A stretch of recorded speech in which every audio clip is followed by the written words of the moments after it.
Wihara ini didirikan atas prakarsa dari Bante Sudamu.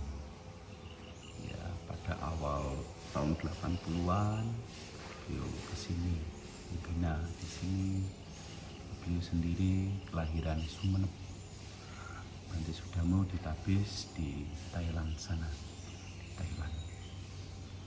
Beliau kesini menjadi pembina di sini, mengawali pembangunan di sini. Setelah itu ya seiring dengan berjalannya waktu, bangunan-bangunan mulai ada, umat-umat dari luar daerah juga membantu, umat-umat dari luar daerah pada datang juga untuk belajar. Nah, ya sampai sekarang ini ya, dilanjutkan oleh murid-murid beliau yang saat ini ya saya yang melanjutkan di sini jadi kepala wihara di sini. Mungkin ada ketentuan khusus Bante kenapa Biku Sudarmo itu memilih di sini, area sini di atas pegunungan? Ya mungkin karena beliau sebagai biku yang punya kemampuan melihat di sini cocok untuk belajar, cocok untuk melatih diri. Kalau di kota kebanyakan sibuk dengan umat, kalau di sini jauh. Nah, tentu gangguan godaan lebih sedikit mungkin. Lebih daripada itu manfaatnya menurut orang tua sebenarnya masih ini kan daerah spiritual. Sejak zamannya Majapahit, sebelum itu juga kerajaan Bujang Sulo, terus kerajaan Majapahit. Nah, Pasem ini kan wilayah seperti kabupaten, seperti kerajaan kecil bawaan Majapahit ini, daerah sini untuk pertapaan zaman spiritual. Nah, tentu yang Bante Sudarmo memperhatikan hal itu. Jadi kalau mau belajar, melatih diri kalau ya kesini. Termasuk nama viharanya itu ya juga ya, Bante Sudarmo. Ada namanya, jadi tanaman secara singkat maka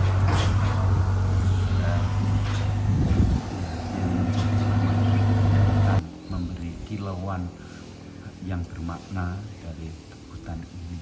Ya, orang kalau mau belajar sesungguhnya menjadi bermakna, menjadi lebih baik lagi seperti permata, semakin diasah semakin mengkilat, semakin bagus. Orang belajar juga demikian, semakin banyak belajar, semakin banyak ilmu yang dimiliki, semakin menjadi lebih baik lagi. Termasuk bangunan candi ini. Kalau bangunan candi ini dibangun sebagai bentuk penghormatan kepada Bante Sudarmo. Ini dibangun setelah Bante Sudarmo meninggal. Ya, kita menghargai Borobudur, menghargai nenek moyang zaman dulu yang dengan teknologi yang ada 1200 tahun yang lalu itu bisa membuat seperti itu. Kita menghargai, kita mencoba untuk membuat sebagai bentuk penghormatan.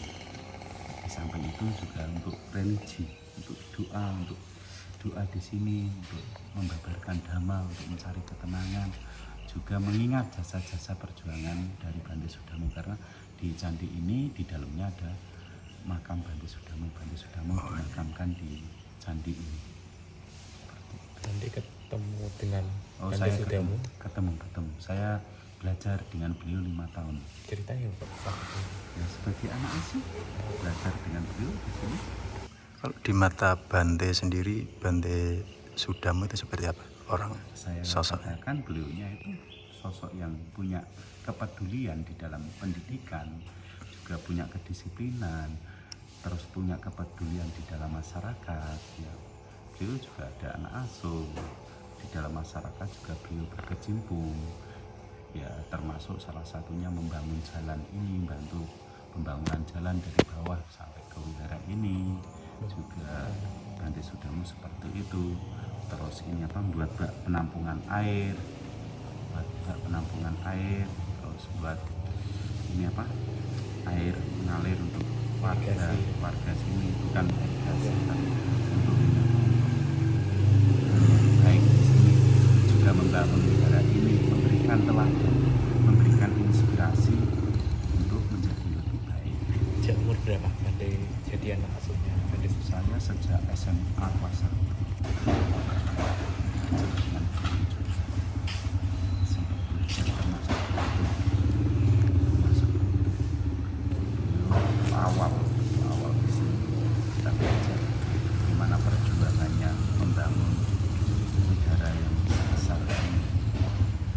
yang sepi, di tempat yang jauh dari mana-mana. Bante, pada momentum Waisak kali ini ada pesan khusus buat umat dengan kondisi zaman yang sekarang ini. Ya, kita memperkokoh kesatuan dalam keberagaman.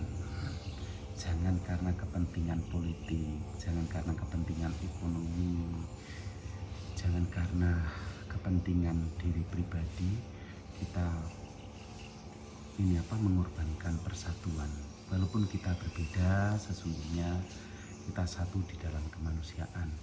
Kita berbeda di dalam agama, di dalam keyakinan, di dalam masyarakat, tetapi sesungguhnya kita itu adalah satu di dalam persaudaraan, di dalam kemanusiaan. Mari teguh, rukun, damai, tentram, Bhinneka Tunggal Ika. Walaupun berbeda-beda tetapi tetap satu jua. Tidak ada yang mendua. Artinya apa?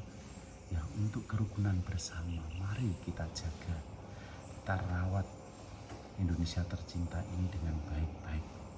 Mari berjuang dengan sungguh-sungguh. Kalau tidak sekarang, kapan lagi? Kalau tidak kita, siapa lagi?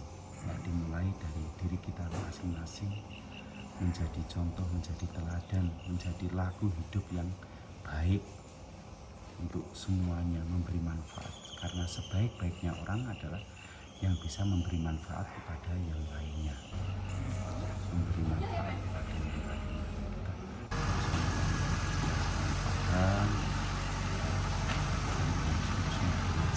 Ambil jalan ke sini, Bu. Masih keluarga sesungguhnya menjadikan kita damai.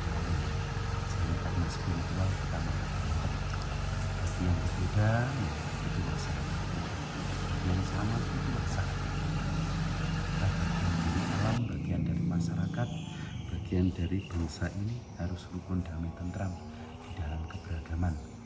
Indonesia dibangun bukan dari satu golongan saja, tapi dari berbagai macam golongan, berbagai macam agama.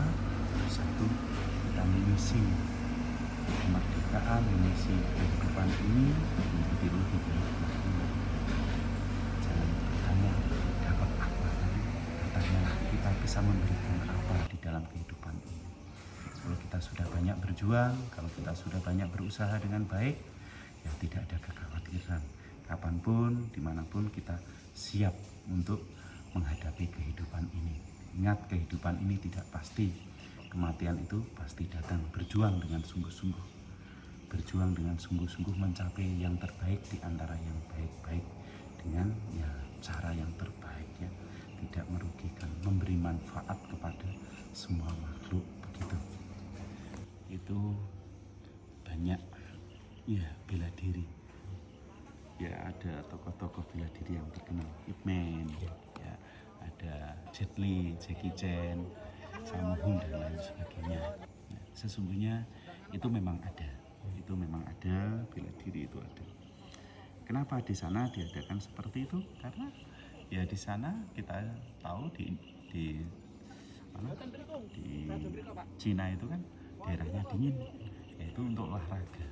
Selain itu pada saat itu ya keamanan tidak nyaman untuk membela diri. Ya, itu bela diri yang di luar. Tapi ada bela diri yang di dalam, yang sesungguhnya lebih hebat. Kalau cuma ngalahkan orang dengan tendangan tanpa bayangan, tapak Buddha, dewa mabuk dan lain sebagainya, itu tidak susah, apalagi sekarang dengan kemajuan teknologi.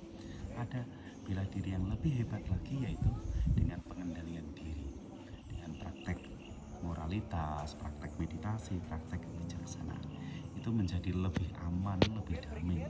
Kalau kita baik kemana saja, tidak hanya dilindungi oleh manusia, para dewa, ya malaikat-malaikat banyak yang melindungi kita. Yang menjadikan kita aman itu bukan security, bukan pagar yang berduri, bukan tembok yang tinggi, tapi sesungguhnya yang menjadikan kita aman, nyaman, damai, tentram adalah pengendalian diri. Mempunyai perilaku yang baik, praktek dhamma, praktek kebajikan. Itulah yang menjadikan kita lebih baik lagi. Ya, itu. Nanti belajar bela diri juga. Nah, bela diri yang mana dulu? Kalau Anda mau lempar saya, memukul ya saya ya mundurlah. Kalau saya melawan Anda marah, saya marah, apa bedanya saya dengan Anda? Itu sama dengan kalau kita jalan, ada anjingnya gonggong, kita tidak terima, kita balas gonggong. Ya, bisa menghindarkan diri. Karena sesungguhnya bela diri itu ada beberapa macam. Ada pertahanan, ada menyelamatkan diri, ada yang melawan. Nah, itu kita yang mau yang mana? Dengan kesaktian ya kita bisa melawan. Tapi apakah itu menyelesaikan masalah? Ya belum tentu.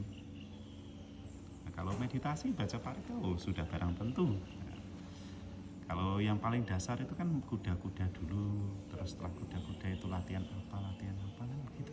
Nah sini ya bela dirinya jalan-jalan, olahraga itu juga. Ya, karena itu sebenarnya kebiasaan. Bagaimana cara kita supaya aman kalau ada masalah? Kan ada jurus lari 1000.